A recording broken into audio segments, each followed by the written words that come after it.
Auburn's opener against UMass, it's all about what happens in the trenches. Freezing temperatures are likely for several hours inland and a few hours closer to the coast. Yes.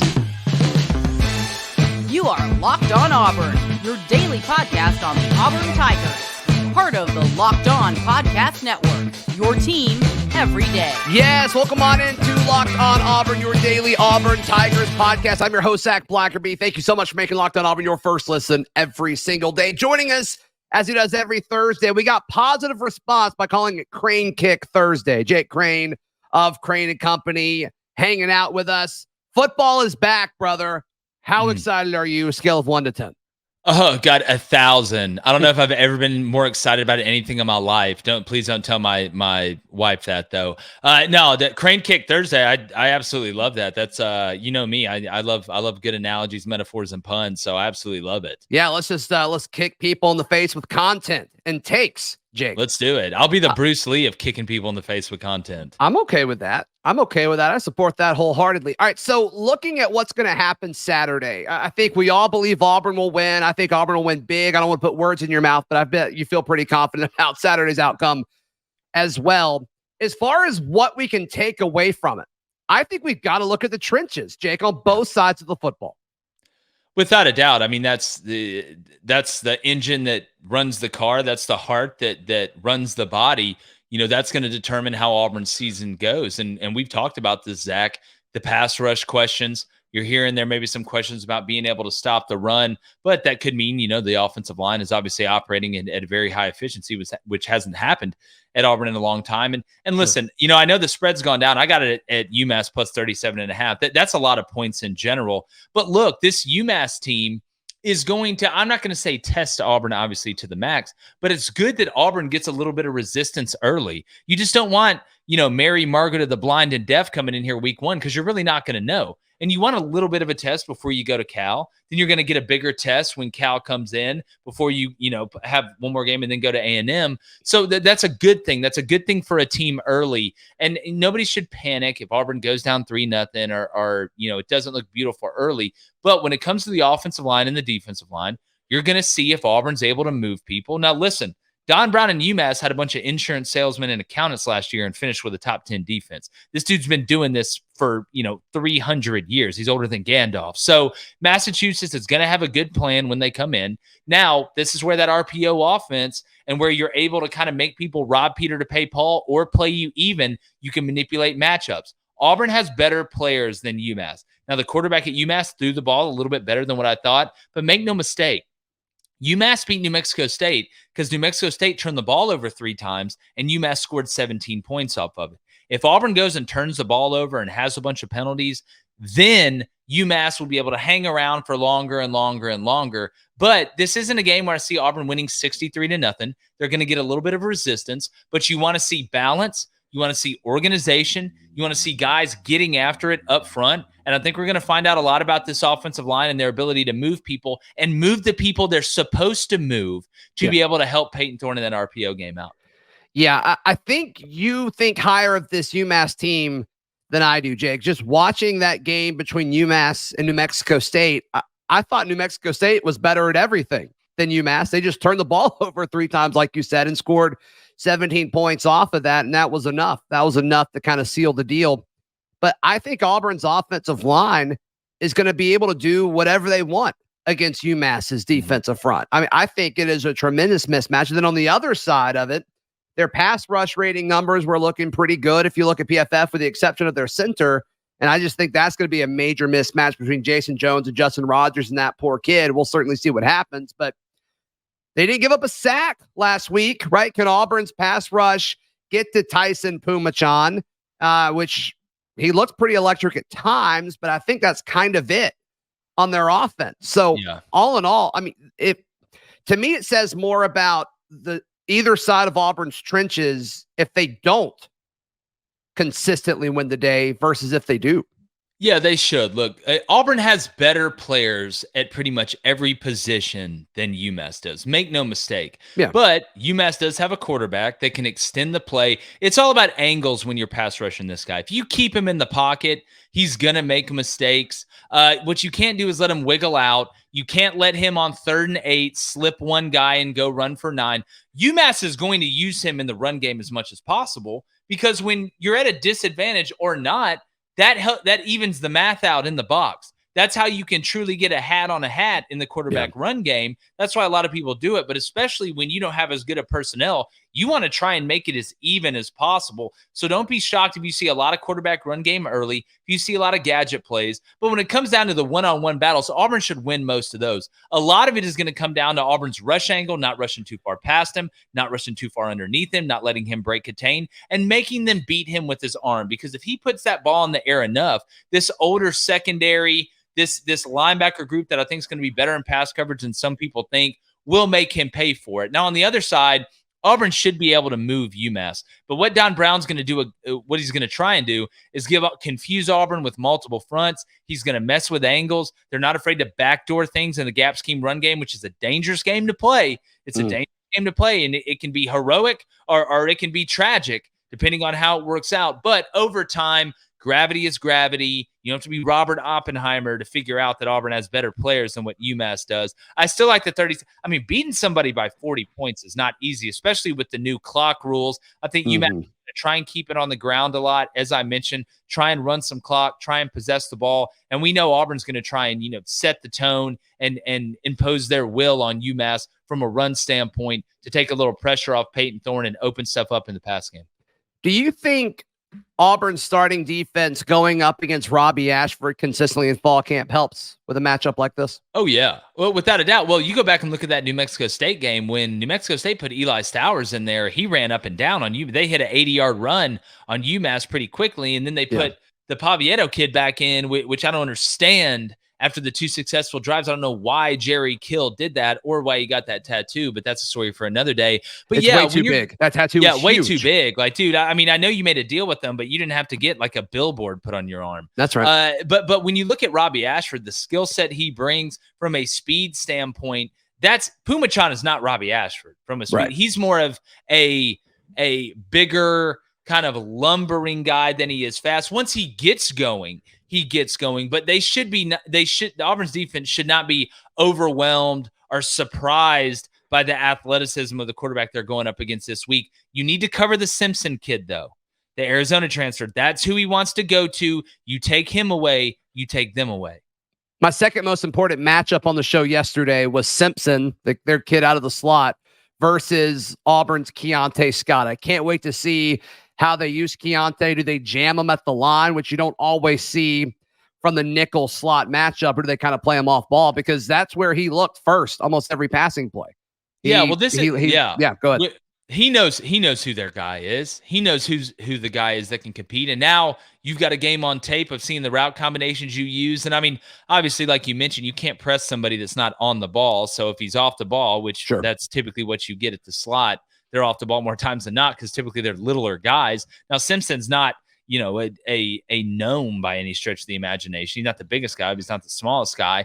So, look, you tell Keontae Scott, who's ever in there at nickel, or if it's on 3rd down and you want to use a certain package to put another corner in there on him to run around with him, you got to mix it up. This isn't the NFL. You can put your hands on him past the line of scrimmage. You need to beat him up a little bit early. Yeah. You need to let him know when he catches the ball, you make him pay for it. You make him pay for it. You make him pay for it. And every time you don't help him up, you knock him down, you knock him around, and halfway through the second quarter, he's going to be looking at that scoreboard, and he's going to start having to make business decisions. So you play guys like that physical, you kill their will, and that takes away what they're best at. All right, Peyton Thorne named a captain after just being at Auburn for 5 minutes. What does that mean? Is that a message that Coach Freeze is using to send to the rest of the team? We discuss in just a moment right here on Locked On Auburn. Today's show is brought to you by our friends at LinkedIn. These days, every new potential hire can feel like a high-stakes wager for your small business. You want to be 100% certain that you get the right folks on your team the first time around, because having to hire and go through that process again, it's exhausting, it's expensive, And frankly, you could be doing a million other things. So LinkedIn Jobs, they've got all the best tools to make sure that you get the right person the first time, quicker. And look, LinkedIn Jobs helps you find these qualified candidates faster and for free. Post your job for free at linkedin.com/lockedoncollege. That is linkedin.com/lockedoncollege to post your job for free. Terms and conditions apply. Jake Crain of Crain and Company joining us. Auburn earlier in the week announced their captains. It's the three guys that they sent to Nashville: Cam Stutz, Luke Deal, Elijah McAllister, and then new starting quarterback Peyton Thorne. What do you think that means, Jake? Does it mean what we kind of all assume it means, that Peyton is the guy for the entire season? I can't imagine them making him a captain and then he's still like having to fight for his job on a week in, week out basis, which is what some people kind of twisted his comments to mean a few weeks ago. This to me says that no, Peyton's the dude unless he gets hurt. No, without a doubt. I mean, this is solidifying something that we already knew, that they're riding with Peyton Thorne, and it reinforces, that he is the voice in that huddle when the ones go out. And that's something that you need. That gives him confidence. That gives the rest of the team confidence. And look, I don't think this was an award Hugh Freeze just handed out because he felt like he had to or that he needed to. I think Peyton earned this. I mean, you heard when Peyton came in how he was wanting to learn. He didn't want anything handed to him. He was putting in the extra work. And one of the things about Hugh Freeze, one of the many good things about him is I do think he's genuine. I don't think Hugh's a guy that because you can fool a lot of people especially that are on the outside. You can't fool the players. And when it comes down to naming captains, at the end of the day, those guys in the locker room, they know if you've put in the work. They know what type of man you are. They know what type of player you are. They know what type of person, what type of teammate you are. And I think Peyton has earned this. And it's something where, he's a quarterback. Typically, the quarterback is the captain. But again, I don't think it's something that was handed out like a participation trophy. Oh, we named you the starter, so you're automatically a captain. I think Peyton's earned this. I think it's something that he's going to be proud to wear. And I think his teammates, especially if you see the reaction, should make Auburn fans feel better that Peyton Thorne truly is at home. And you hear Peyton, he didn't want to transfer from Michigan State. This isn't something where he just decided to duck it and not compete. I think they just needed a fresh start at Michigan State, and I don't think it's going to help them between me, you, and the fence post. Sure. But this is a good thing that I feel like Auburn fans should feel good about. I'm with you. And I think the certainty in the quarterback room and a little bit of stability in the quarterback room will be nice. Yeah. and that'll be something where we don't have to necessarily have the conversation 6 weeks into the season. Like, should Auburn change the dude, which will be really refreshing. We don't have to go on Maury Povich and find out if you are the father or not. Like, you don't have to worry about it anymore. Like Peyton Thorne, you are the father. Right. All right. As far as the betting lines go, we use FanDuel here on the Locked On Podcast Network, Jake, but they started at 36.5. It's slowly dropping, 35.5. I saw 38.5 some places too, is what it opened at in some place. But regardless, the line is going down. Jake, do you think that's fair? Do you think it's valid? I assume the money is going to UMass plus 38.5 and whatever it is now. Yeah, I got it at 37.5. I took the sharp, tweeted that out. If you follow me at Jake Crain _ obviously you can see it right there. I tweet out a couple sharps. I took the North Carolina, South Carolina over at 64.5. I think that thing's going to keep going up before Saturday. But, it's reaction, obviously, what they did against New Mexico State. But not only that, but it's a reaction to their style of play. Yeah. I mean, UMass is going to run the ball. You look at UMass's defense, they will be able to stop Auburn a couple times. Again, 36 points. Think about that. Beating a team by 5 touchdowns is a lot. That is a lot, especially with the new rules that are coming out or that have already come out, where the clock does not stop after a first down unless it's under 2 minutes going into halftime or at the end of the game. And when you look stylistically, Auburn's going to try and run the ball. UMass is going to try and run the ball. That is going to do what? Run the clock, which is going to limit possessions, which therefore limits the opportunities for points. So Auburn could play really well and not cover that. Now, 35, I would buy that thing up to 35.5 at least. I would have that hook. I don't like that number 35. It's like I don't like the number 34.5. But I do expect Auburn to play well because, look, you can beat this team. I mean, 41-13. You can beat them 41-10 and still not cover and dominate the game. Absolutely dominate it. But the new clock rules with the style of play, with the reaction and the confidence that because UMass has nothing to lose. They should be confident coming into Auburn. So I don't think you'd be crazy to buy that thing up 35.5, 36.5, maybe tease it at 42.5 with some other stuff you have going on. And Auburn can still really look good and not cover this spread. Yeah. Auburn's been watching and studying UMass, for the last several weeks. You and I discussed this, and UMass was looking at New Mexico State, and they traveled from Massachusetts to New Mexico, back to Massachusetts. Then they got to come down to Auburn. I don't know. I just don't think it really. I think Auburn does cover. That's where my pick is. I mean, right early now. in the season, it's always harder to bet early in the season. I don't know the injury status of some of UMass's guys. They had a couple guys go down last week, but on the other hand, they've played a game. They've played a game together. They've traveled. They played together. They know that structure. So, look, I always that's just a lot of points. That's a ton of points. Again, either way, who the hell knows? It's week one. Auburn could come out and drop 60. Hugh may want to send a message and try and score 70. But I'm going to lean to UMass to cover the 37.5, the 36.5. Outside of that, I'm a little bit nervy. Is Hugh that guy? Is he a guy to come out and try to send a message and score 70? Do you think? I could see him doing it. Yeah, look, I mean, you don't get a second chance to make a first impression. The one thing is you have two different trains of thought. You have some guys early, and not that people don't have film on Hugh Freeze, from before, but Phil Montgomery is going to be calling the plays. It's going to be, I think, a little bit of a different flavor of ice cream than what we've seen splits, formationally, personnel grouping wise from Hugh Freeze. But there's two trains of thought. One, you show as little as possible to give the next team or teams around you, kind of the element of surprise, or you put a lot on tape to try and steal practice time. I think Hugh, with this RPO offense, is going to kind of let it play out the way that it plays out. I don't think they're going to try and show too much, but I don't think they're going to play it too close to the vest.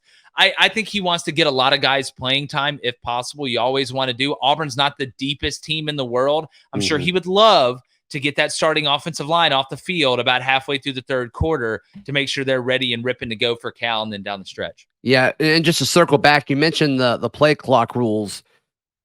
So just look at UMass's total snaps last week. They had one guy that had 65 snaps. One guy had 58. Everybody else was under 50 total snaps. And on offense, it looks like they had 54 plays from scrimmage on offense, which is way less than what we normally see. Yeah. Slow. And you don't get fat. You don't come down to Auburn and decide to get fast if you're UMass. Good point. So think about that when you're placing your bets before the weekend. All right. Was this offseason a success? We asked Jake in just a moment, right here on Locked On Auburn. Today's show brought to you by our friends at Alumni Hall in Auburn, folks. This is the ultimate Auburn shopping destination. I go to alumnihall.com. I go to the one in Opelika and Tigertown, and it's a dream for Tiger fans. They've got the best apparel, jerseys, hats, drinkware, tailgating gear, you name it, they've got it.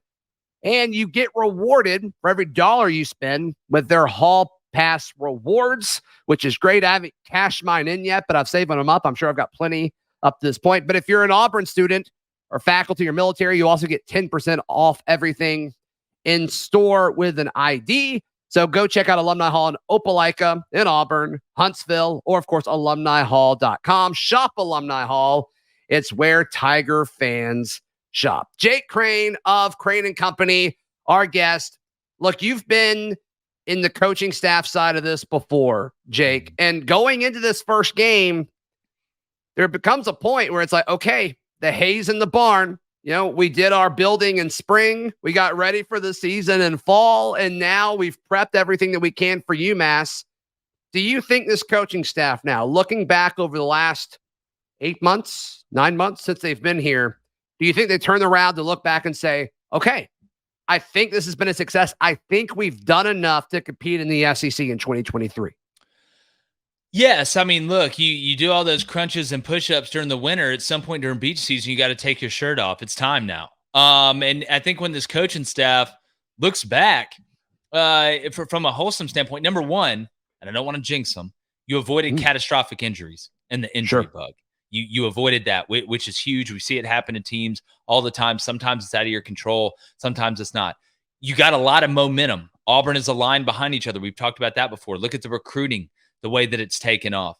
You were able to win in the transfer portal. You upgraded the roster. You added depth, especially up front. Now, we'll see on the pass rush side, but I think the offensive line is going to take a big step forward. We know about the skill positions and what they've done. And it seems like Auburn has been very organized in the way that they've prepped. They haven't had drama.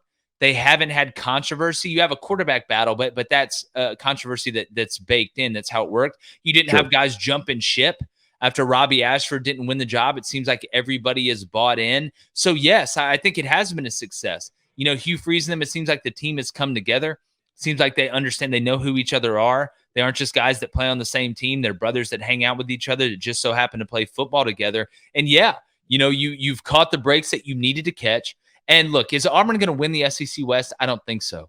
But have they put themselves in a position to be able to compete in every game?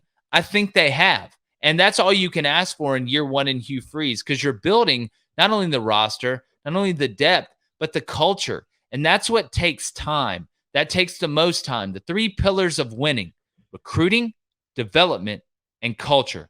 Those are the three ones. Culture takes the longest, especially now that you're able to snag guys out of the transfer portal. But I do think when Coach Freeze lays his head down on his pillow at night and he closes his eyes, you never feel perfect about it. I mean, that's part of coaching. It's like being a parent. You never feel 100% perfect about it. You're always worried about something.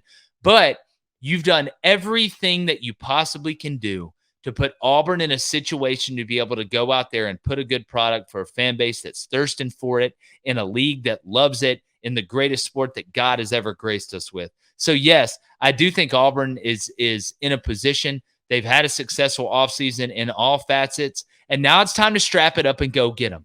Now it's time to bring the boys back. Now it's time to let that eagle fly and go out and, excuse my language, but kick somebody's ass a little bit, Zac. It's been long enough. We've talked about it. We've written about it. We've heard all the things. We hear about Alabama and Georgia and Ohio State, Michigan. That's great. All that doesn't matter when you go strap it up and you run through that tunnel at Jordan-Hare and you got that orange and blue on and you got that helmet on and you got that logo on. So now it's time. All the noise doesn't matter. Strap it up and go make somebody pay for it. Last week on Crain and Company, you guys went through all 5 Power 5 conferences as they currently stand and did your predictions. On a Friday with the SEC rolled out, you saved the best for last. I appreciate that. You had Auburn going 8-4 with an Iron Bowl win. Yeah. Why?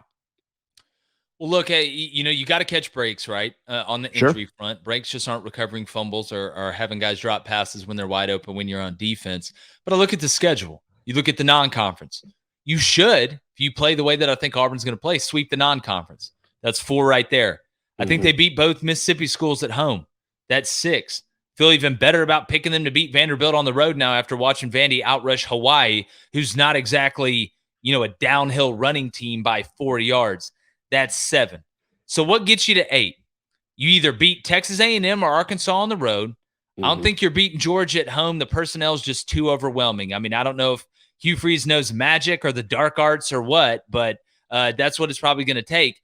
Then you have Alabama. And I know everybody here lately it's leaked out of camp that Alabama's offensive line is unbelievable, whatever. In fall camp, you play against yourself, by the way. I don't know if a lot of people know that. Could mean a lot of things. Sure. And I know that people like to be contrarians and, Nick Saban's pissed off, or, this week Nick Saban's smiling, so everybody better watch out. You can find a way to configure it in a way to, to scare the hell out of everybody else. But when I look at Alabama, you've got a brand new left tackle starting and a quarterback that we don't know who it's going to be. And I know the Iron Bowl's at the end of the year. You're transitioning with 2 new coordinators and a new identity on offense, and weird things happen in Jordan-Hare and the Iron Bowl. Brian Harsin and them should have beat him 2 years ago with a very, very average team and a very, very average head coach. So when I look at this year, I feel like Auburn is going to have a chance. There's a window to be able to run with Bama, and it's at home. I think it gets them to their 8th win. I think Auburn goes 8-4, 4-4 in the SEC, plays in a good bowl game, and keeps that recruiting momentum going and building up to what could be a huge 2024 with what they're going to be returning and the schedule change. So that's where I got it. Be huge. It'd be 8-4. And look, I've said this before. The standard, we talked about it last week, the standard should always be high. The expectation should always be high. But there is a reality in it when you got a new guy in there who's had to patch and rebuild a roster basically from scratch, like biscuits from Hardee's. So I think 8-4, 4-4 would be a great year for Auburn. And if Hugh Freeze beats Alabama in year one, Katie, you better bar the door because the boys are coming. Yep, that's right. Jake Crain, how can people check out everything you've got going on, brother? Really easy, man. Look, if you haven't gone over to YouTube and subscribed to Crain and Company yet, Crain Company, we're almost to 100,000 subscribers. We're live every weekday morning, 6:30 a.m. to 8 a.m. Central. We're talking everything college football, the NFL. We have live call-ins, live chat. We're doing play breakdowns, all type of stuff. It's a great time. I'm the good-looking one in the middle who's always right. Just kidding, but no, seriously. It's a metaphor, but that really happened. No, come check us out, man. We're on Apple Podcasts, Spotify, all that stuff. And Zac, look, man, let's kick it off. It's here. Let's all the talking's done. Let's watch them go out there and strap it up. It's on ESPN, 2:30, right? Unless I'm just tripping. Right. Nope, you're right. Should be fun. The Hugh Freeze era begins. It's freaking freezing in here. It's cold. It's cold, but be careful.